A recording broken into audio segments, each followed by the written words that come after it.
Today we're going to talk about how and what to practice to improve the sound reading skill. I want students to pick pieces a little bit above their level. So for example, if you're doing grade 4, A maybe exam, you might want to pick the pieces from grade 5. Try to read as many music as possible.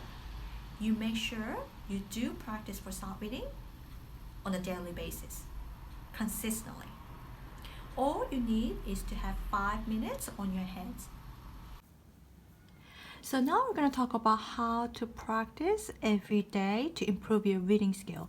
So try to work smaller section first. Make sure that you do it on a regular basis, consistently. So now we're just going to do the first line. All right. So the first line, as you see, consists of 4 measures. 1, 2, 3, 4. Right, so that is the line that we're going to start with today, right? And then before you start playing, make sure that you have enough time to read through. You have to check the clef, is treble clef and the bass clef, and check the key signature, which is got F sharp and C sharp. Yeah, that tells you that key name is D, and then you have to look at the last chord to assume this music is written in D major, and that tells you that the range of notes that are covered in this piece. Because this is written in D major, the notes that you see will be covered in D major scale. Alright, so try to play the D major scale. That gives you sense of the note range. Also define the time signature before start. Alright, so 3 means basically there are 3 beats in each measure. The bottom number 2 stands for minimum, half note. Alright, so that means the minimum gets 1 count. Alright, so how many of these do you have in each measure? 3. So that means there are 3 minimum beats in each measure.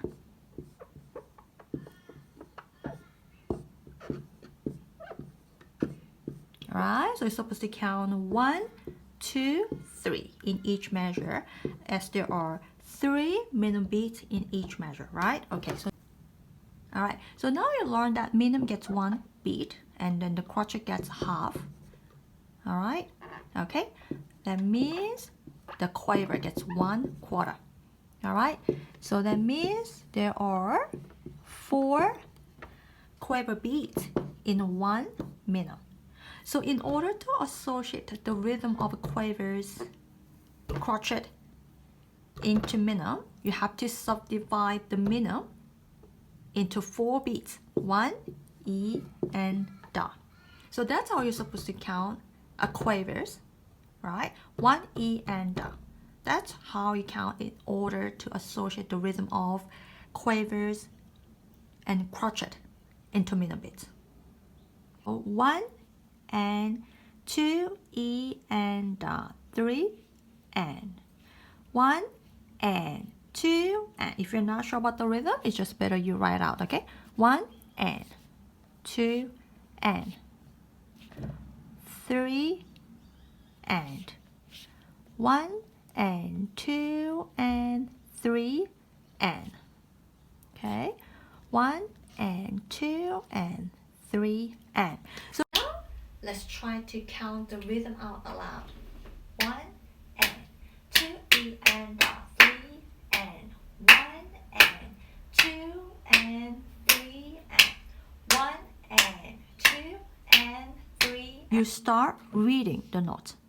So that starts 1 step above the guide note middle C. So that is D, right? D going down by 4th A. If you're not able to focus, make sure you read out the letter names aloud. That helps you to focus. That helps you, to be able to concentrate more, all right? So you read out aloud. Don't try to just read in your head, because many students, they think they're reading in their head, but many times they just get lost. They just get lost in the process of reading through, right? So try to read out aloud, okay?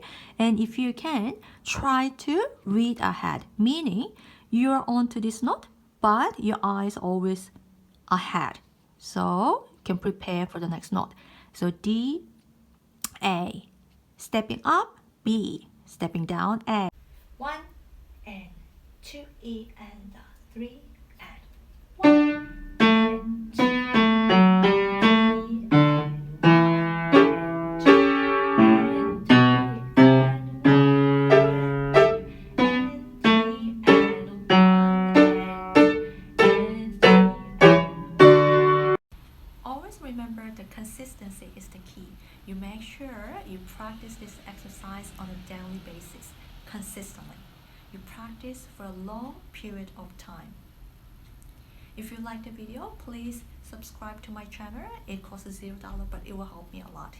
If you need further help on how to count, please refer to the video how to count compound and simple time. I put the link in description. Please check this out if you need further help.